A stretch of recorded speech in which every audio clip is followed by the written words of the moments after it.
Group পর্বে টানা 3 জয়ে দাপট দেখিয়ে নকআউট পর্বে জায়গা করে নিয়েছে বর্তমান বিশ্ব চ্যাম্পিয়ন আর্জেন্টিনা। এবার লিওনেল মেসির দল মুখোমুখি হচ্ছে বিশ্বকাপের নবাগত কেপ ভার্দের বিপক্ষে। শনিবার বাংলাদেশ সময় ভোর 4টায় মাঠে নামবে দুই দল। প্রতিপক্ষ তুলনামূলক দুর্বল হলেও কোনোভাবেই ম্যাচটিকে হালকাভাবে নিচ্ছে না কোচ লিওনেল স্কালোনি। তাই নকআউটের আগে প্রস্তুতিতেও আনা হয়েছে পরিবর্তন।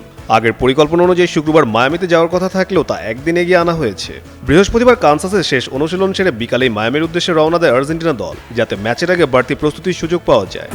আমাদের উঠে দাঁড়াতে হবে, স্পিড সকল অন্যায়ের বিরুদ্ধে রুখে দাঁড়ানোর এনার্জি পার্টনার। অন্যদিকে আর্জেন্টিনার আক্রমণ ভাগ নিয়ে কিছুটা চিন্তায় আছে কোচিং স্টাফ। মেসি নিয়মিত গোল করলেও অন্য ফরওয়ার্ডরা প্রত্যাশা অনুযায়ী ছন্দে নেই, তাই একাদশে পরিবর্তনের সম্ভাবনা উড়িয়ে দেওয়া যাচ্ছে না। আর্জেন্টিন গণমাধ্যমের খবর অনুযায়ী লাউতারো মার্টিনেজকে বেঞ্চে রেখে জুলিয়ান আলভারেজকে শুরুর একাদশে দেখা যেতে পারে। ফলে কেপ ভার্দের বিপক্ষে আর্জেন্টিনার আক্রমণ ভাগে আসতে পারে নতুন সমীকরণ।